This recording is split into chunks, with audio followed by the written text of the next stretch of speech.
In today's video, I'll show you how to tighten the fabric on a topper awning. Though I have a Lippert Solera, this procedure should be applicable across various awning brands. This can be helpful if the fabric is sagging and pooling debris or water. Note that if the fabric is ripped or damaged, this probably won't help, in which case you may find my video on how to repair or replace the fabric altogether more helpful. First, a brief exposition on how the awning is kept tight. Inside this roller tube is a spring. Before the fabric gets attached, the tube is rotated to wind up the spring. More rotations equal higher tension on the fabric once it gets attached, and vice versa for a looser fabric. Here's something I figure I ought to mention. This procedure should be possible without removing the fabric completely, and only removing it from the roller tube side. Performing the procedure like this would cut out a considerable amount of labor. But because I haven't tried it personally, this is conjecture. With that fair warning out of the way, let's continue with what I know. Let's start by removing the awning fabric. First, your slide out has to be out all the way. Rotate the roller tube clockwise until there is no more awning rolled up around the tube. This is easier said than done because you'll be working against a spring inside the roller tube. Grippy gloves are a good thing to have here, and a helper holding it in place with every rotation even more so.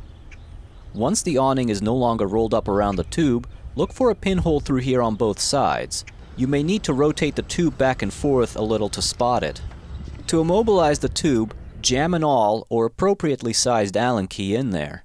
The force is considerable, so do this on both sides, otherwise you may risk a snapped tool. Next, look towards the side of your RV for a screw holding the spline in place and remove it. My RV had one on both sides. Peel off the tape on your roller tube holding the awning in place and remove the spline.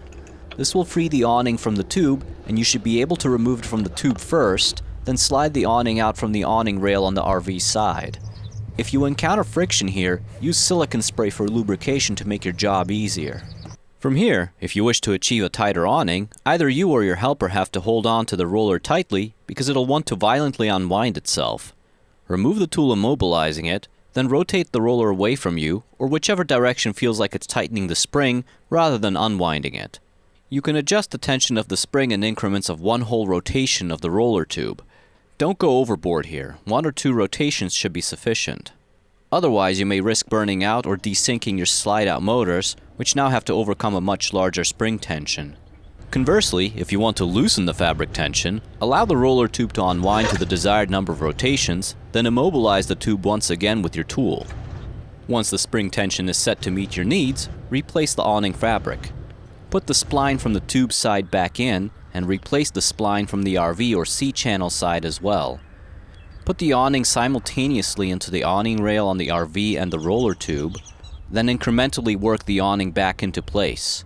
Or, if you were bold and went for my conjecture, you should be able to simply insert the fabric into the roller tube and then insert the spline into the fabric. Silicone lubrication can be of help here.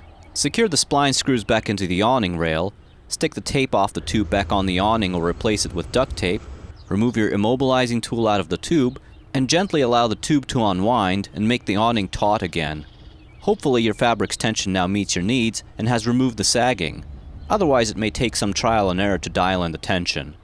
Until next time, thank you for watching.